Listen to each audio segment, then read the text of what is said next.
தேவனுடைய நாமம் மகிமைப்படுவதாக. இந்த நாளிலும் இந்த காலை வேளையிலே எக்ஸோடஸ் டிவியின் மூலமாக உங்களை சந்திப்பதிலே மிகுந்த மகிழ்ச்சி அடைகிறேன். இந்த காலை வேளையிலே கர்த்தருடைய வேத வசனத்திலிருந்து ஒரு பகுதியை நாம் சிந்தித்து நம்முடைய ஆவிக்குரிய வாழ்க்கைக்கு பிரயோஜனமாக இருக்கும் என்று நம்புகிறேன். 1 தெசலோனிக்கேயர் 5, 16, 17, 18 ஆகிய வசனங்களில் தேவன் தம்முடைய பிள்ளைகளை குறித்து, ஒரு கிறிஸ்தவனை குறித்து தேவனுடைய சித்தம் என்ன என்பதை குறித்து இந்த 3 வசனங்களிலே நமக்கு சொல்லப்பட்டிருக்கிறது. பிரியமானவர்களே, 1 தெசலோனிக்கேயர் 5, 14 இப்படியா நாம் வாசிக்கிறோம்: கிறிஸ்துவுக்குள் எப்பொழுதும் சந்தோஷமாக இருங்கள். ஒரு கிறிஸ்தவனாகிய நீங்கள் நானும் நம்முடைய வாழ்க்கையிலே நாம் எப்பொழுதும் சந்தோஷமாக இருக்க வேண்டும் என்று தேவன் விரும்புகிறார். பிரியமானவர்களே, தேவன் நம்மளை குறித்து ஒரு விருப்பம், ஒரு நோக்கம் என்னவென்றால், ஒரு தேவனுடைய பிள்ளைகளாய் நீங்கள் நானும் மகிழ்ச்சியாக இருக்க வேண்டும். அப்போ எப்பொழுதும் சந்தோஷமாக இருங்கள் என்று சொல்லுகிற இந்த வார்த்தையினுடைய கருத்து என்ன அப்படின்னா, ஒரு கிறிஸ்தவனுடைய சந்தோஷம் என்பது சூழ்நிலைகளை சார்ந்த சந்தோஷம் அல்ல.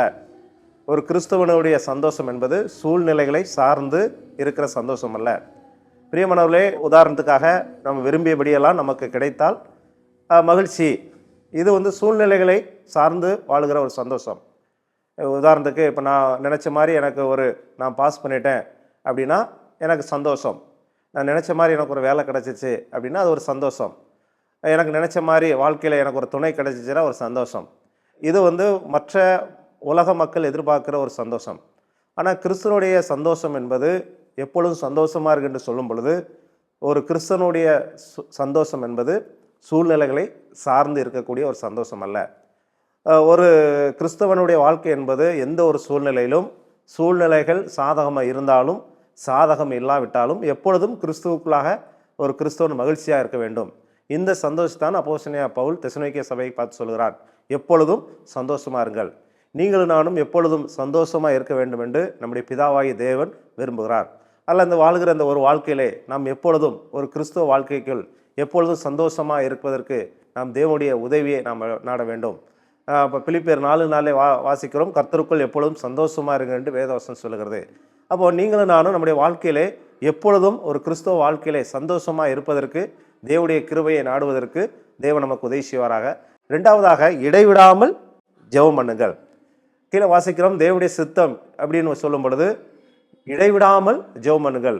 உங்களையும் என்னையும் குறித்து தேவனுடைய சித்தம் என்பது, ஒரு தேவனுடைய பிள்ளை எப்பொழுதும் இடைவிடாமல் நாம் ஜெபித்து கொடுக்க வேண்டும்.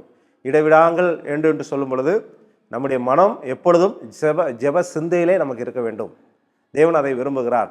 நம்முடைய வாழ்க்கையிலே இடைவிடாமல், நம்முடைய வாழ்க்கையில் எப்பொழுதும் தேவனை நோக்கி நாம் செப சிந்தையோடு இருந்தோமானால் தேவன் நமக்கு அநேக காரியங்களை நமக்கு தெரிவார். உங்களுக்கு தெரியும், ஜெபத்தினாலே சாதித்தவர்கள் அநேகர் உண்டு.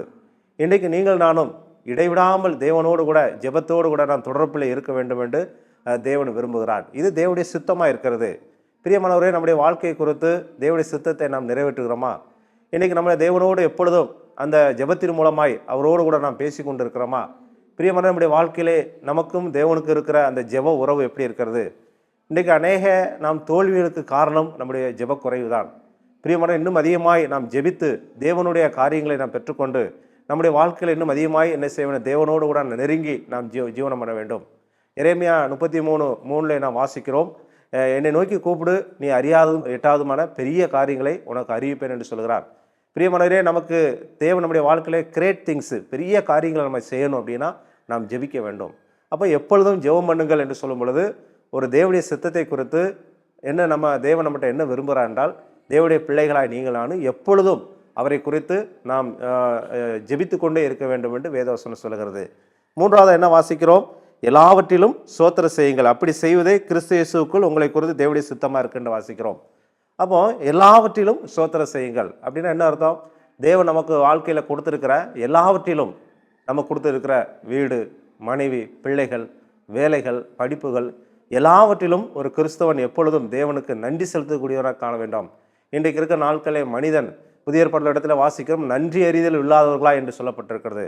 நாம் நம்முடைய வாழ்க்கையிலே நாம் எப்பொழுதும் தேவனுக்கு நன்றி சொல்லக்கூடியவர்களாக நம்முடைய வாழ்க்கையிலே நாம் வாழ வேண்டும். எப்பொழுதும் எல்லாவற்றிலும் நன்றி செலுத்த வேண்டும். எல்லாவற்றிலும் தேவன் நமக்கு எது கொடுத்திருக்கிறாரோ அந்த அது பொருளோ எந்த ஒரு காரியமோ நாம் தேவனுக்கு நன்றி உள்ளவர்களாய் நன்றி சொல்லி கொண்டு இருக்க வேண்டும் என்று தேவனுக்கு சித்தமாக இருக்குது என்று இந்த வசனத்தை நாம் வாசிக்கிறோம்.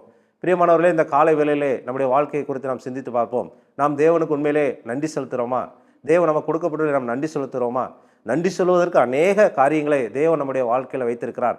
சில நேரங்கள் நம்முடைய வாழ்க்கையிலே நமக்கு செய்த பெரிய காரியங்களை, நமக்கு கொடுத்த ஆசீர்வாதங்களை நாம் எண்ணி மறந்து தேவனுக்கு நன்றி சொல்ல நாம் மறந்து விடுகிறோம். பிரியமானவர்களே, நாம் அப்படி இருக்கக்கூடாது. நாம் எல்லாவற்றிலும் நாம் தேவனுடைய வாழ்க்கைக்கு நாம் நன்றி செலுத்த வேண்டும். அப்போ இந்த வசனத்தில் நாம் சிந்திக்கும் பொழுது, இப்படி செய்வது இயேசுக்குள் உங்களை குறித்து தேவனுடைய சித்தமாக இருக்குது. அப்போ தேவனுடைய சித்தம் என்று சொல்லும் பொழுது, ஒரு கிறிஸ்தவன் எப்போதும் சந்தோஷமாக இருக்க வேண்டும். நம்முடைய வாழ்க்கையில் ஆபவுக்கு சொல்கிற மாதிரி, வாழ்க்கையில் எனக்கு அத்திமரம் துளி விடாமல் போனாலும் அப்படின்னு நம்ம நிறைய விஷயங்களை வாசிக்கிறோம். நான் கர்த்தருக்குள் மகிழ்ச்சியாக இருப்பேன். அப்போ ஒரு கிறிஸ்தவ வாழ்க்கை என்பது எப்பொழுதும் மகிழ்ச்சியாக இருப்பதற்காக நான் என்ன செய்ய வேண்டும்? தேவனுடைய கிருபையை நாம் நாட விடுவோம். ரெண்டாவதாக, இடைவிடாமல் நம்ம ஜெபம் பண்ணுவோம். எப்பொழுதும் நம்முடைய மனம் தேவனோடு கூட ஒரு ஜெப நிலையில் இருப்பதற்கு நாம் முயற்சி செய்வோம். எல்லாவற்றிலும் நாம் ஸ்தோத்திரம் செலுத்துவோம். தேவன் நமக்கு என்ன கொடுத்துருக்கிறாரோ அதில் எல்லாவற்றிலும் நாம் ஸ்தோத்திரம் செலுத்தும் பொழுது தேவன் என்ன செய்கிறார்? இது தேவனுடைய சித்தம் என்று இங்கே 18 நாம் வாசிக்கிறோம். பிரியவனுடைய இந்த 3 காரியங்களை நாம் செய்து ஒரு வெற்றி உள்ள கிறிஸ்துவ வாழ்க்கை வாழ்வதற்கு தேவன் நமக்கு உதவி செய்வாராக. ஆமென்.